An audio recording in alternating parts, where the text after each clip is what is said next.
हाम्रो चुच्चे नक्सा गायब गर्ने यो गठबन्धन सरकारलाई आगामी निर्वाचनबाट यो देशबाटै गायब पार्नुपर्छ भन्ने अभियानमा हामीहरू हिँडिरहेका छौँ। यो सरकार गिर्यो भने नेकपा माओवादी केन्द्र र नेकपा यस समाजवादी भनिने माधव नेपालको त्यो चाखे पार्टी दुवैजनाको भविष्य समाप्त हुनेवाला छ।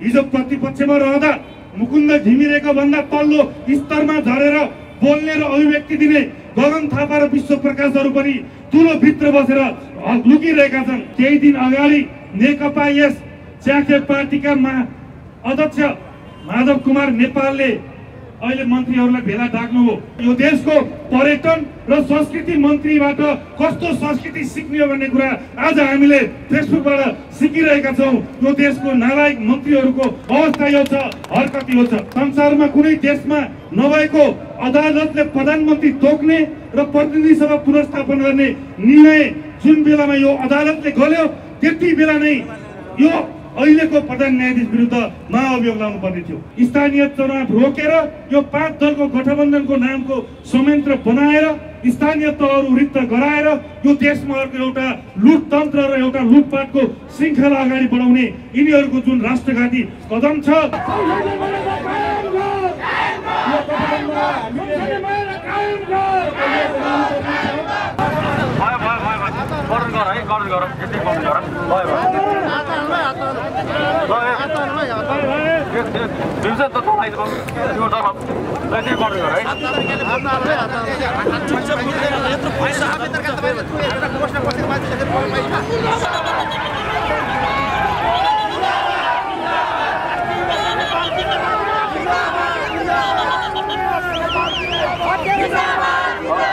संघर्षको मैदानमा उपस्थित सम्पूर्ण सहयोगता साथीहरूमा हार्दिक अभिवादन।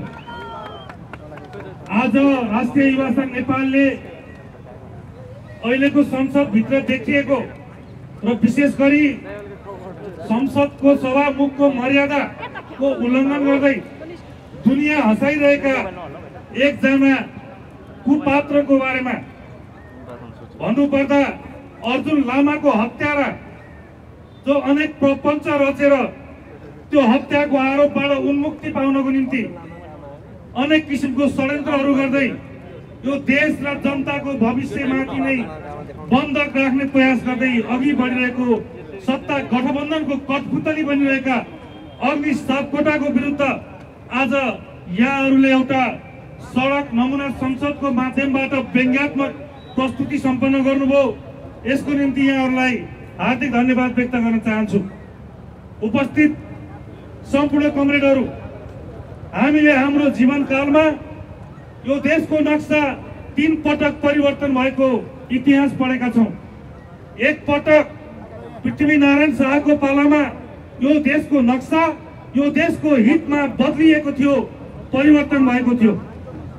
त्यस पछाडि गएर जङ्गबहादुर राणाको पालामा बाँके बर्दिया कैलाली कञ्चनपुर लगायतका गुमिएको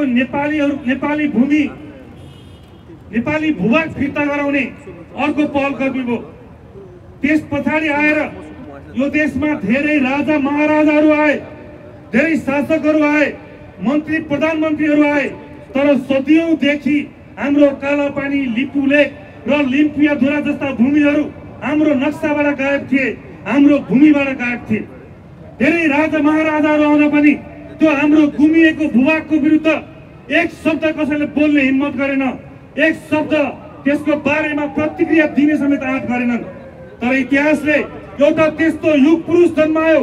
त्यो युग पुरुष जब यो देशको प्रधानमन्त्री हुनुभयो, नेपालको यही संसदमा बसेर संसारभरका मिडियाहरूलाई साँची राखेर चुच्चे नक्सा जारी गराउनु भयो र आफ्नो सदियौंदेखि घुमेको त्यो आफ्नो भूमिलाई फिर्ता ल्याउने त्यो अदम्य साहस र हिम्मत कसैले गर्यो भने कमरेड केपी शर्मा ओलीले मात्रै गर्नुभयो र पृथ्वीनारायण शाहले अगाडि बढाएको त्यो हिम्मतको श्रृङ्खला आजको युगमा आएर कमरेड केपी शर्मा ओलीबाट देखियो। मैले यो प्रसङ्ग कहाँ जोडेको हो भने केही दिन अगाडि हिजो आज फेसबुकमा एउटा तस्बिर भाइरल छ। देउवा सरकारका 100 दिनका उपलब्धि भनेर एउटा कथित कथानक तस्बिरहरूको संग्रह निकालिएको छ, त्यो पनि लाखौं घोटाला गरेर। देउवा सरकारका 103 तस्बिरमा भन्ने एउटा पुस्तक तपाईहरुले देख्नुभयो र त्यो पुस्तकको कभर अहिले सामाजिक सञ्जालमा भाइरल भइरहेको छ। आज कमरेड केपी शर्मा ओलीले कसैले हिम्मत नगरेको भूमि फिर्ता ल्याउने कामको प्रक्रिया अगाडि बढाउनु भयो। हामी युवाहरू देशव्यापी रूपमा हाम्रो सरकारले अगाडि बढाएको त्यो भूमि फिर्ता ल्याउने काम अगाडि बढा भनेर सरकारलाई धरना दिइरहेको बेलामा, सरकारलाई दबाब दिइरहेको बेलामा हाम्रो सरकारको प्रधानमन्त्रीको सचिवालयबाट प्रकाशन गरिएको एउटा पुस्तकमा हाम्रो देशको चुच्चे नक्सा नै गायब छ। त्यसले गर्दा यो देशको नक्सा गायब पार्ने अधिकार नेपाली कांग्रेस अथवा यो गठबन्धन सरकारलाई छैन। त्यसले गर्दा अब नेपाली जनताहरूले हाम्रो चुच्चे नक्सा गायब गर्ने यो गठबन्धन सरकारलाई आगामी निर्वाचनबाट यो देशबाटै गायब पार्नुपर्छ भन्ने अभियानमा हामीहरू हिँडिरहेका छौँ। त्यो अभियान अन्तर्गत हामी यो निरन्तर हामीले घोषणा गरेको सडक आन्दोलनमा सहभागी भइरहेका छौँ। 3 दिन अगाडि यो देशको सर्वोच्च अदालतको प्रधान न्यायाधीशलाई महाअभियोग लगाइयो। बाहिरबाट हेर्दा यो एउटा न्यायाधीशमाथिको महाअभियोग मात्रै देखिन्छ, तर यसलाई गहिरेर हेर्ने हो भने यो चाहिँ यो देश र जनता विरुद्धको एउटा भयानक र एउटा अभूतपूर्व षड्यन्त्रको रूपमा अगाडि बढिरहेको छ। पहिलो षड्यन्त्र हत्या आरोपीको मुद्दा खेपिरहेका अर्जुन लामाको हत्याको आरोपको अभियोग खेप्ने र केही दिनमा त्यसको बारेमा छिनोफाने हुने तहमा अघि बढिरहेको मुद्दालाई कमजोर बनाउन खोजिरहेको छ यो सरकारले। अग्नि सापकोटालाई उसको पदबाट जोगाउने र ऊ माथि लागेको हत्याको अभियोगबाट उन्मुक्ति दिलाउने एउटा यसको प्रमुख षड्यन्त्र थियो।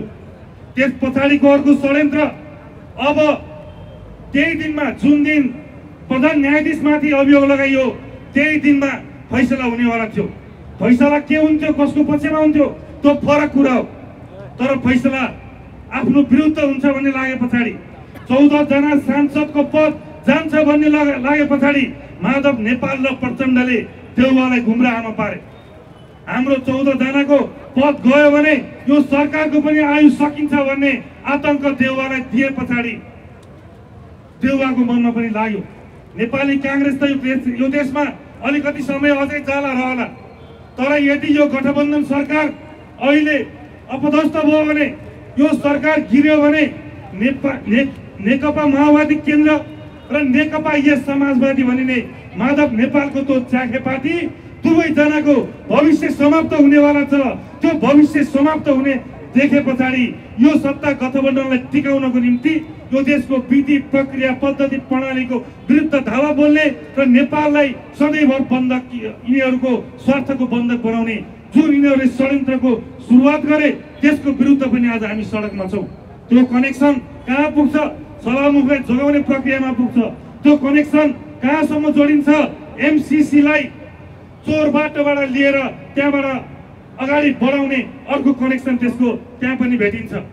त्यो कनेक्सन यतिमै रोकिन्न, यसको श्रृङ्खलाहरू यत्तिकै अघि बढिरहन्छ र सरकारले घोषणा गरेको स्थानीय तहको निर्वाचनलाई प्रभावित पार्ने यो या त्यो बहानामा स्थानीय चुनाव रोकेर यो 5 दलको गठबन्धनको नामको संयन्त्र बनाएर स्थानीय तहहरू रिक्त गराएर यो देशमा अर्को एउटा लुटतन्त्र र एउटा लुटपाटको श्रृङ्खला अगाडि बढाउने यिनीहरूको जुन राष्ट्रघाती कदम छ त्यो कदमको विरुद्ध आज हामी सांकेतिक रूपमा यो सडकमा उपस्थित भएका हौँ। त्यसले गर्दा सरकारका ती तमाम कर्तुतहरूको विरुद्ध हामी सडकमा छौँ। हामीलाई याद छ त्यही दिन अगाडि नेकपा यस च्याखे पार्टीका अध्यक्ष माधव कुमार नेपालले अहिले मन्त्रीहरूलाई भेला डाक्नुभयो र आफ्ना पार्टीका मन्त्रीहरूलाई डाकेर उहाँले एउटा प्रशिक्षण दिइराख्नु भएको थियो। कमरेडहरू, मन्त्री कस्तो हुनुपर्छ, मन्त्रालय कस्तो हुनुपर्छ भन्ने कुरा तपाईहरूले प्रेम आलेबाट सिक्नुहोस् भनेर माधव नेपालजीले त्यही दिन अगाडि गरिरहेको त्यो भाषण हामीले स्मरण गरिरहेका छौँ। आम जनताले सम्झिरहेका छन् र यो देशको पर्यटन र संस्कृति मन्त्रीबाट कस्तो संस्कृति सिक्ने हो भन्ने कुरा आज हामीले फेसबुकबाट सिकिरहेका छौँ। यो देशको नालायक मन्त्रीहरूको अवस्था यो छ, हरकत यो छ। योभन्दा अगाडि नै पालवाला मन्त्री रेणु यादवको अभिव्यक्ति हामीले सुन्यौँ। इतिहासमा हामीले कल्पना पनि गर्न नसकिने, हामीले सम्झन पनि लायक नरहेको गौर हत्याकाण्ड हामी सबैलाई थाहा छ। दर्जनौं नेपाली नागरिकको नृशंस पाशविक तरिकाले हत्या गरिएको त्यो गौर हत्याकाण्ड फेरि दोहोर्याउने गरी अभिव्यक्ति दिएकी छिन् बालवाला मन्त्रीले। त्यो किन मधेसमा अर्को आतंक मचाउने, मधेसमा बढ्दै गएको नेकपा एमाले र कमरेड केपी ओलीको जुन प्रभाव परिरहेको छ अहिले मधेसमा, त्यसबाट त्यहाँका जनताहरूलाई आतंकित बनाउने त्यो खालको डिजाइनका साथ यो हेर्दा सामान्य उत्तेजनाले बोलेको जस्तो देखिन्छ, तर योजनाबद्ध हिसाबमा मधेसमा हाम्रो पार्टीको प्रभावलाई अलिकति प्रभावित पार्न सकिन्छ भन्ने हिसाबले एउटा आतंकको मनोविज्ञान सिर्जना गर्ने हिसाबले बोलिएको शब्द हो त्यो। त्यसले गर्दा त्यो शब्द अत्यन्त हिंसात्मक शब्द हो, आपत्तिजनक शब्द हो। फेरि मधेसका जनताहरूलाई रगतमा होली खेलाएर आफ्नो राजनीतिक अभिष्ट पूरा गर्ने स्वार्थको साथ आएको त्यस्तो अभिव्यक्ति दिने ती छाडा मन्त्रीलाई तत्काल कारबाही गर्नुपर्छ र बर्खास्त गर्नुपर्छ भन्ने हाम्रो यो आन्दोलनको अर्को एउटा मुख्य माग थियो। त्यस लगायत त्यस बाहेक अहिले दिन दहाडै यो देशको 3 करोड नेपालीको जनस्वास्थ्यको जिम्मेवारी लिएको स्वास्थ्य मन्त्रालयबाट दिन दहाडै 24 लाख खोप हराउँछ। 24 लाख डोज खोप हराउनु चान्चुने कुरा होइन। 2 लाख 4 लाख 5 लाख 10 लाखको कुरा होइन।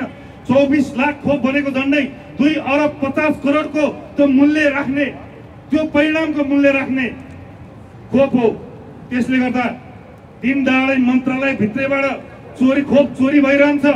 सरकारका जिम्मेवार व्यक्तिहरू मन्त्रीहरू त्यसको बारेमा 2 शब्द अभिव्यक्ति दिन सक्दैनन्। हिजो प्रतिपक्षमा रहँदा मुकुन्द घिमिरेको भन्दा तल्लो स्तरमा झरेर बोल्ने र अभिव्यक्ति दिने गगन थापा र विश्व प्रकाशहरू पनि ठुलो भित्र बसेर लुकिरहेका छन्। आज मात्रै भनेछन् जनताको अगाडि एउटा कुरा गर्ने, आकाशतर्फ हेर्दा अर्को कुरा गर्ने, जमिनतर्फ हेर्दा अर्को कुरा गर्ने। जनताको अगाडि एउटा कुरा, अमेरिकासँग पत्र लेख्दा अर्को कुरा, मिडियाको अगाडि बोल्दा एउटा कुरा, नागरिक समाजको अगाडि बोल्दा एउटा कुरा। त्यसले गर्दा यो चटकेहरूले भरिएको नौटंकीबाज पात्रहरूले भरिएको यो नौटंकीबाज सरकारले नेपाली जनता र नेपाली युवाहरूको आम अपेक्षा पूरा गर्न सक्दैन। त्यसले गर्दा यो सरकार नेपाली जनताको पक्षमा छैन। त्यसले गर्दा हामी आम युवाहरू देशव्यापी रूपमा आन्दोलनको आँधीबेरी यो सिर्जना गर्दै अघि बढिरहेका छौँ र यसै क्रममा आज हामीले संक्षिप्त रूपमा छोटो तयारीको बीचमा एउटा डेमोन्स्ट्रेसन राख्यौं। यो सन्देश भनेको सभामुखको कानसम्म पुग्नुपर्ने सन्देश हो। मिडियाको माध्यमबाट, सामाजिक सञ्जालको माध्यमबाट सभामुख र उसलाई गलत ढङ्गले चलाउने प्रचण्ड माधव नेपाल लगायतको कानमा पुग्नुपर्ने सन्देश हो। आज आफ्नो राजनीतिक अभिष्ट पूरा गर्नको निम्ति प्रधान न्यायाधीशलाई जुन महाअभियोग लाग्यो, हामीले प्रधान न्यायाधीशको पक्ष पोषण गर्न खोजेको होइन। प्रधान न्यायाधीश सही छन् या गलत छन् त्यो हामीले अहिले निर्गुण पनि गरेका छैनौँ, त्यो समयले गर्न। तर के यो समय प्रधान न्यायाधीशलाई महाअभियोग लगाउने समय हो? सरकारले निर्वाचन स्थानीय तहको निर्वाचनको घोषणा गरिसकेको छ। त्यो तयारीमा देश अघि बढ्नुपर्ने छ। संवैधानिक आयोगका संवैधानिक परिषदका बैठकहरू नियमित रूपमा बस्नुपर्ने हुन सक्छ। यो परिस्थितिमा हाम्रो उद्देश्य के छ, सरकारको दायित्व के छ, त्यो कुरा भुलेर महाअभियोगतिर लागिरहेको छ यो सरकार। यदि यो सरकार साँच्चीकै नैतिकवान हुन्थ्यो भने, यो सरकारको जग नैतिक धरातलबाट उत्पन्न भएको हुन्थ्यो भने अहिलेका प्रधान न्यायाधीश विरुद्धको अभियोग अहिले होइन, आजभन्दा 3 महिना अगाडि नै, जुन बेला यो दुनियाँमा कहीँ नभएको अभ्यास यो देशमा भयो, जनमतले जनादेशले स्थापना गरेको जनताको मतले स्थापित सरकारलाई एउटा कागजी खोस्टोको भरमा अपदस्थ गर्दै संसारमा कुनै देशमा नभएको अदालतले प्रधानमन्त्री तोक्ने र प्रतिनिधि सभा पुनर्स्थापन गर्ने निर्णय जुन बेलामा यो अदालतले गर्यो, त्यति बेला नै यो अहिलेको प्रधान न्यायाधीश विरुद्ध महाअभियोग लाउनु पर्ने थियो। तर यिनीहरूको त्यो नैतिक धरातल भएन। हिजो आफूलाई चाहिने बेलामा, आफ्ना माग र मुद्दाहरूको सुनवाई गर्ने बेलामा निर्णय गर्दा यही प्रधान न्यायाधीश यिनीहरूको निम्ति देउता बन्यो। तर आज सभामुख विरुद्ध अनेक ढङ्गले कारबाही हुन्छ कि भन्ने आशंका भए पछाडि, ललिता निवास प्रकरणमा माधव नेपाल लगायतका अन्य व्यक्तिहरू तानिन्छन् भन्ने आशंका भए पछाडि, 14 जना सांसदको पद निलम्बन हुन्छ भन्ने आशंका भए पछाडि मात्रै अहिले यिनीहरूले अत्यन्त षड्यन्त्रमूलक ढङ्गले यो कदम बढाए। यो कदम विरुद्धको हाम्रो आन्दोलन निरन्तर रूपमा देशव्यापी रूपमा जारी रहनेछ भन्ने हाम्रो संगठनको तर्फबाट उद्घोष गर्दै म पुनः सम्पूर्ण उपस्थित साथीहरूलाई हार्दिक धन्यवाद व्यक्त गर्दै सम्पूर्ण सञ्चारकर्मी साथीहरूलाई हार्दिक आभार व्यक्त गर्दै मेरो भनाइहरू यही अन्त गर्न चाहन्छु। धन्यवाद।